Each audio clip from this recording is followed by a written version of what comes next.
A revelação de Deus.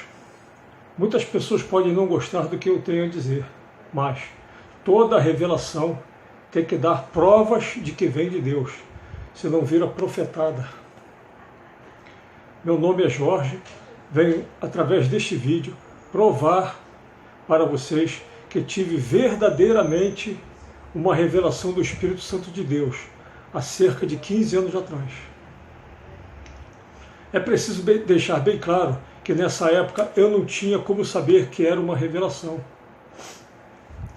Há cerca de 15 anos atrás, eu frequentava a escola de evangelização na minha igreja. Essa escola me incendiava a proclamar o Evangelho de Nosso Senhor Jesus Cristo, de dois em dois, de casa em casa, conforme o Senhor mandou seus discípulos fazerem. Entretanto, por causa de uma péssima formação bíblica, vi muitos evangelizadores desistirem ao serem atacados pela sua fé. Isso fez com que eu me debruçasse sobre a palavra de Deus e a devorar livros e mais livros de apologética, ao ponto de atravessar madrugadas inteiras estudando. Desses estudos surgiram pequenos tratados de apologia, que se converteram em palestras que ministrei na igreja, na intenção de fazer voltar os que desistiram e de fortalecer os perseverantes. Mesmo assim, vi a escola de evangelização, que eu amava de paixão, se esvaziar até se extinguir por completo. Quando isso aconteceu, foi um choque tremendo para mim, e desde então, o meu interesse pelas coisas da igreja já não foi mais o mesmo. Com toda certeza, muitos de vocês perguntarão: onde é que está nisso tudo a tal da revelação de Deus? Ao reler um dos pequenos tratados de apologia que eu tive que preparar, que eu já tinha preparado, reparei que no meio de um deles, utilizando vários textos bíblicos para justificar a doutrina católica da existência do purgatório, passei a perceber com uma clareza fantástica que esses textos não se referem ao purgatório, mas ao próprio inferno. Eis justamente aí que se encontra a revelação de Deus, que agora tenho a honra de transmitir para vocês. O purgatório não passa de uma invenção medieval, que não remonta à época de Cristo, e que o inferno, na verdade, purifica os seres humanos ímpios. Nesse exato momento, sei que muitos ficarão chocados, dizendo que perdi o juízo, que fiquei louco, e outras conclusões menos honrosas. Entretanto, possuo uma vastíssima bibliografia da mais alta credibilidade, atestando tudo isso. Vi, no meio de um desses pequenos tratados de apologia, alguns textos bíblicos que me chamaram muito a atenção. Num deles, o próprio Senhor Deus diz, abre aspas, deveria eu livrá-los do poder do Sheol? Deveria eu resgatá-los da morte? Fecha aspas. Que é o texto do livro de Oséias 13, versículo 14, conforme está na Bíblia de Jerusalém. Só que, observe esse mesmíssimo texto na versão bíblica Almeida Revista e Atualizada, onde diz, abre aspas, eu os remirei do poder do inferno e os resgatarei da morte. Fecha aspas. Vocês conseguiram perceber a diferença? No texto da Bíblia de Jerusalém, o Senhor Deus faz duas perguntas de cunho duvidoso em relação à salvação da humanidade. Embora a palavra inferno, conforme está na Almeida Revista e Atualizada, não existisse na versão original hebraica do livro de Oséias, mas sim Sheol, conforme está na Bíblia de Jerusalém. Nela, o texto está se apresentando como duas perguntas. Entretanto, os pontos de interrogação somente foram inseridos na Bíblia Sagrada a partir do século IX da nossa era, ou seja, 1600 anos depois do livro de Oséias ser escrito, e, portanto, não existiam nos originais, Por esse e por outros motivos, prefiro particularmente a versão da Almeida Revista e Atualizada, onde Deus não faz uma pergunta, mas sim uma afirmação. Eu os remirei do poder do inferno e os resgatarei da morte, sem deixar a menor sombra de dúvidas. Vocês conseguiram perceber a incrível diferença entre duas traduções bíblicas sobre o mesmíssimo texto bíblico? Essas e inúmeras outras diferenças textuais começaram a despertar o meu caráter investigativo. Note também que esse "eu os remirei do poder do inferno" não está escrito no singular, mas sim no plural, os remirei, ou seja, não é um texto onde profetiza a ressurreição de Cristo, como muitos outros textos do Antigo Testamento fazem, senão estaria no singular. Eu o remirei, mas está no plural. Eu os resgatarei, os remirei, indicando ser mais de uma pessoa ou muitos que serão libertados nada mais, nada menos do que do poder do inferno.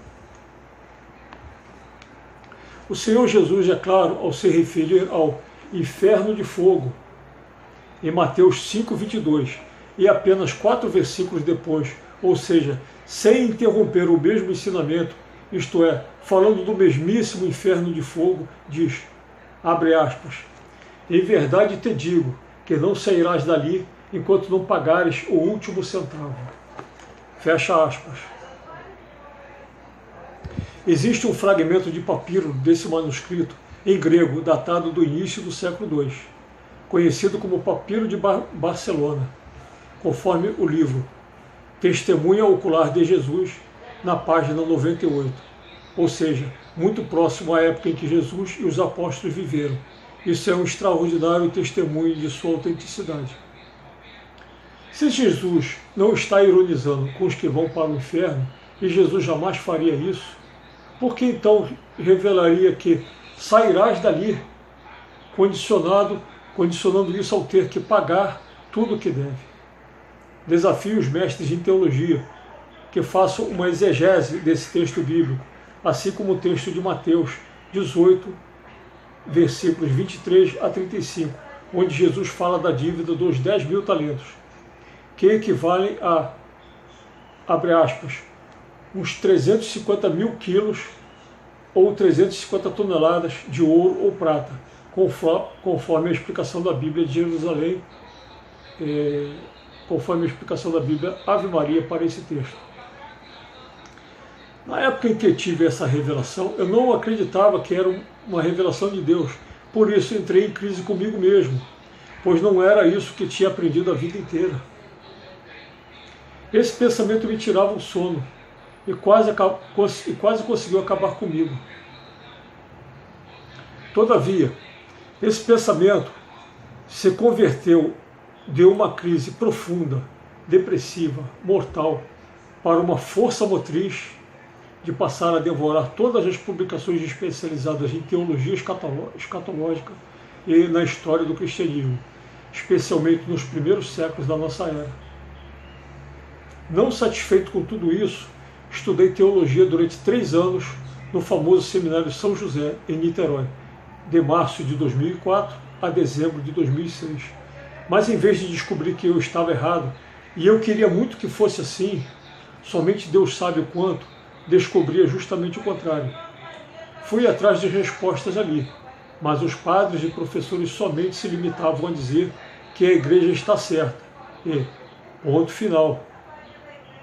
No próprio seminário, ouvi falar das polêmicas de Orígenes de Alexandria, que viveu no início do século III, mas as ouvia muito superficialmente, o que despertou o interesse de ler as suas 2 principais obras, que são o Tratado sobre os Princípios e também Contra Celso.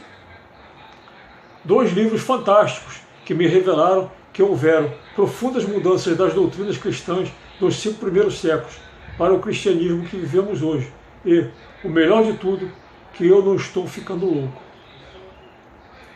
Resolvi então pesquisar sobre a vida e as obras de Orígenes de Alexandria e descobri que o próprio São Jerônimo, no início do século V, declarou Orígenes, abre aspas, o maior mestre desde os apóstolos, fecha aspas. Conforme está no livro História do Cristianismo, na página 136, e também no livro Depois de Jesus, o Triunfo do Cristianismo, na página 158. Não sou eu e nem o seu Manuel da Esquina quem disse isso, mas o próprio São Jerônimo declarou que, decorridos 4 séculos depois dos apóstolos, ninguém superou Orígenes em estudos bíblicos.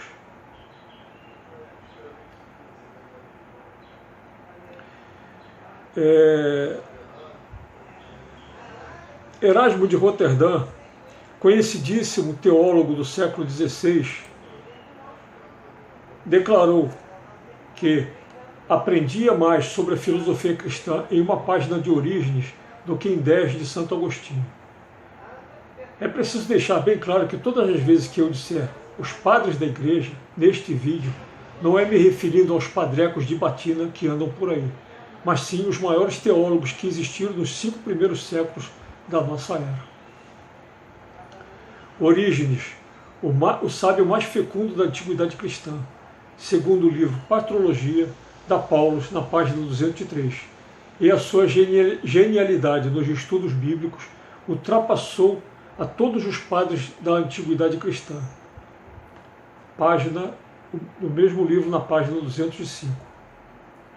Bart de Ehrman, considerado por muitos a maior autoridade em Bíblia do mundo nos dias de hoje, disse na página 231 do seu livro Evangelhos Perdidos que Orígenes era um verdadeiro gênio nos estudos bíblicos.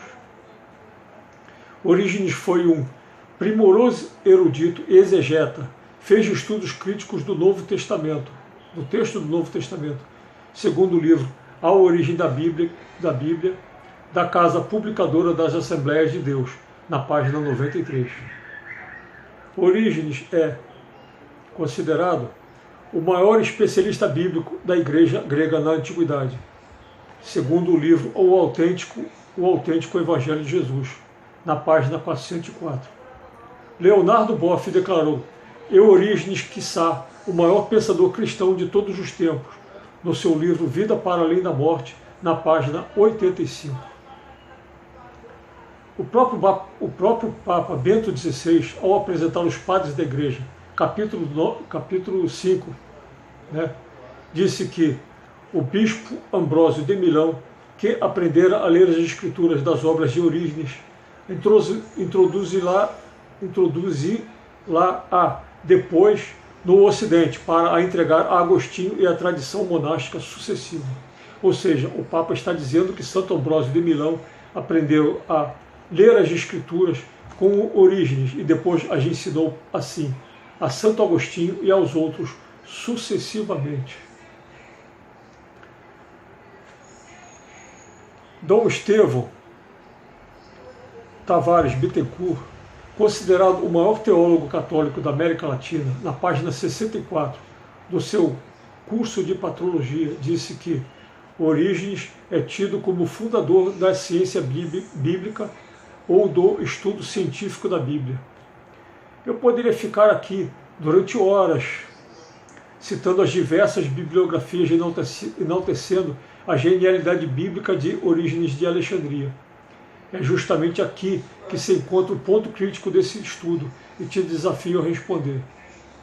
Se Orígenes foi o maior teólogo de todos os tempos, e isso pode ser exaustivamente demonstrado, por que será então que os seus 2 principais escritos jamais são ensinados nas igrejas ou nos seminários de teologia em geral? Por que será? Quase um século depois da morte de Orígenes, nasce São Gregório, bispo de Nissa, considerado o mais originista dos padres da Igreja. Em seu diálogo sobre a alma e a ressurreição, São Gregório prega a restauração de todas as coisas no seu estado inicial de bonança, por ocasião da segunda vinda de Cristo. Gregório recebeu de Orígenes a tese da apocatastasis ton panton, restauração de todos. na página 101 do curso de Patrologia de Dom Estevão. Aliás, São Gregório de Nissa, nas suas 3 principais obras, A Criação do Homem, vírgula, A Alma e a Ressurreição, e também A Grande Catequese, é ainda muito mais incisivo e abrangente do que seu mestre Orígenes sobre a salvação de toda a humanidade, onde ele defende que, depois da morte, cada alma de ser humano suportará dores e intensidade de sofrimentos proporcionais aos pecados cometidos em vida, sendo penosa e dolorosamente purificados até que todos possam entrar no reino de Deus.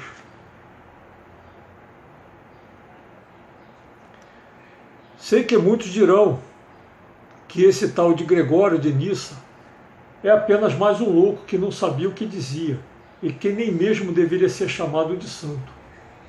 Entretanto, ele é considerado o maior teólogo do século IV e contribuiu notavelmente para o progresso da teologia, conforme Dom Estevão nos revela no seu curso de Patrologia, página 105.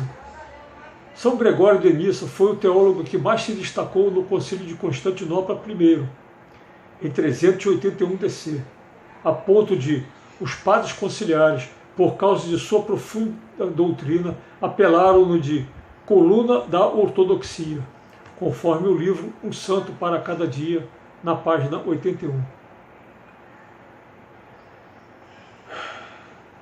São Gregório de Nissa era tão apreciado que, mesmo tempos depois de sua morte, que no 7º Concílio Geral da Igreja, realizado em Nicéia, no ano 787, recebeu o título de Pai dos Pais da Igreja, conforme está na página 70 do livro Crítica Textual do Novo Testamento.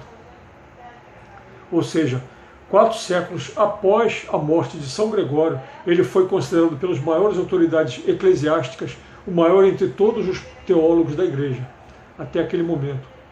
E, até mesmo hoje, São Gregório de Nissa inspirou grandes teólogos no século XX, como o cardeal Danielo e von Balthasar, segundo o periódico Santo do Dia, na página 18.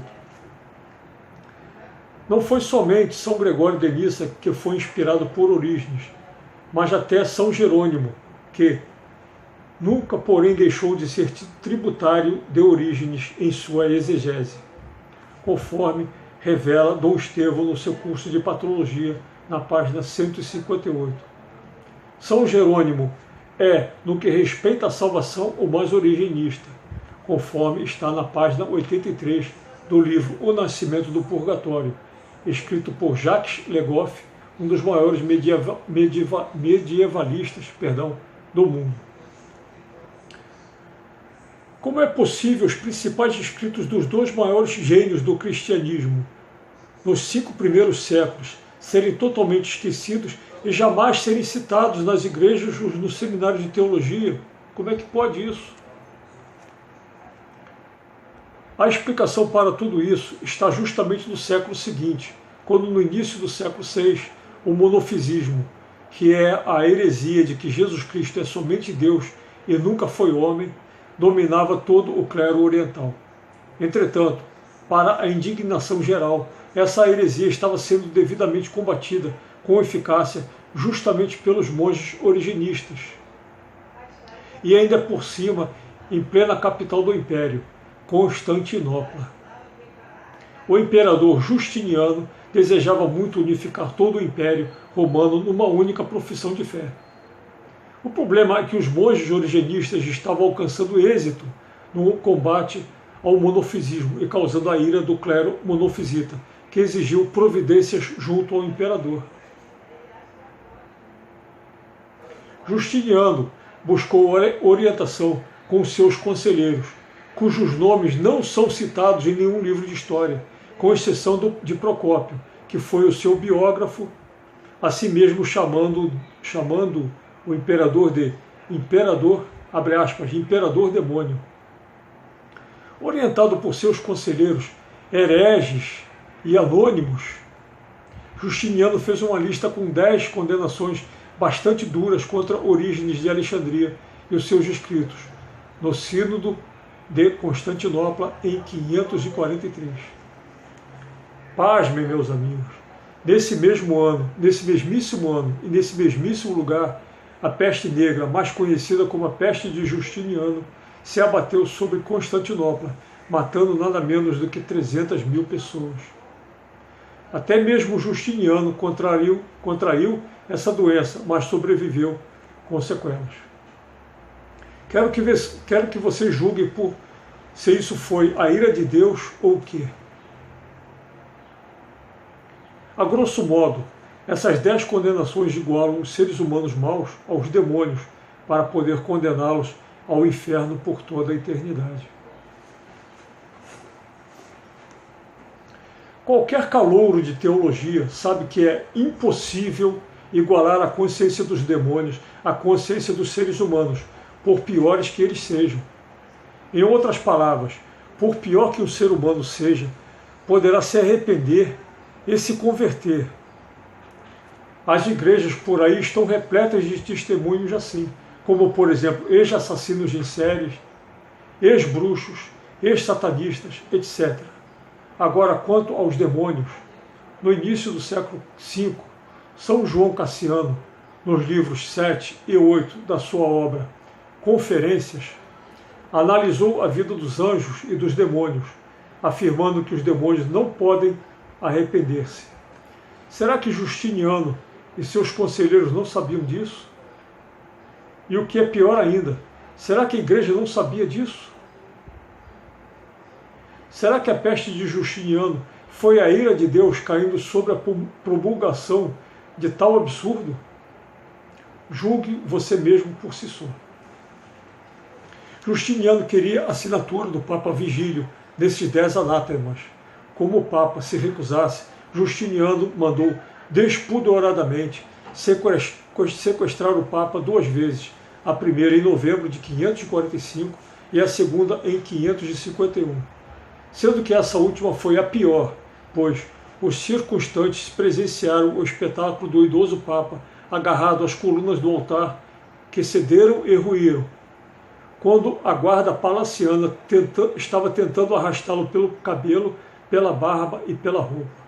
Segundo o livro Santos de Pecadores, a história dos papas, na página 43. Justiniano quis reunir o máximo possível de testemunhas eclesiásticas importantes para quando o Papa Vigílio assinasse as suas doutrinas absurdas, transformando-as em dogmas de fé. E para isso convocou o Concílio de Constantinopla II em 553 DC, contra a vontade do Papa. Nunca saberemos que métodos criminosos Justiniano lançou mão para forçar o Papa Vigílio a assinar tais documentos, mas uma coisa temos por certo: os bispos da África excomungaram solenemente o Papa Vigílio, segundo os livros Santos e Pecadores, na página 43, e o Livro de Ouro dos Papas, na página 69. O Papa Vigílio foi também excomungado pelo próprio concílio, segundo o livro Santos e Pecadores, na página 44. Como Justiniano conseguiu tudo o que queria do Papa Vigílio, descartou-o antes de terminar o concílio, mandando-o de volta para Roma, em 555, mas morreu a caminho, talvez envenenado no caminho de volta, segundo a obra O Livro Negro do Cristianismo, na página 61.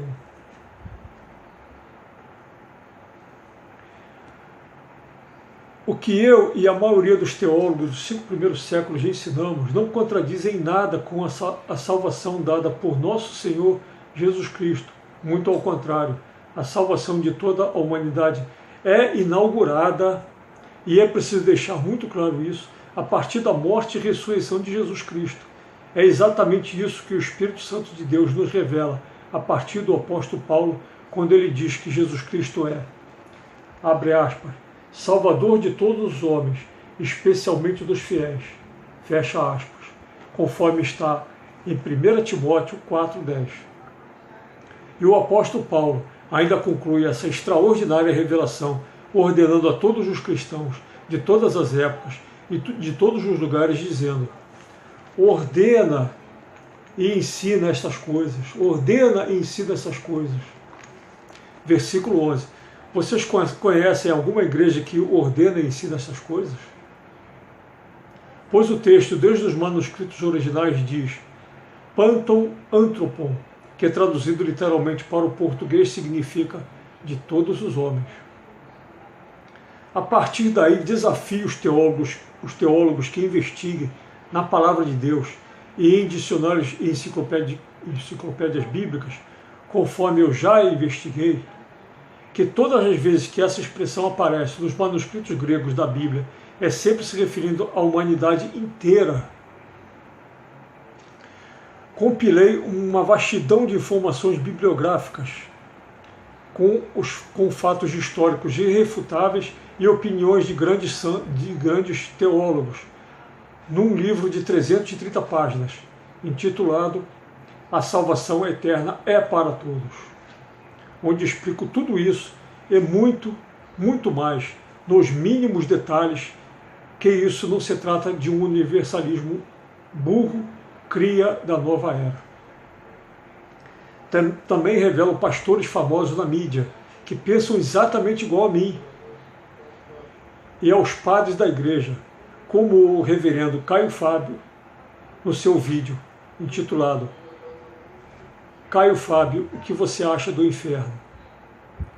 E outro vídeo intitulado Caio Fábio fala sobre o inferno.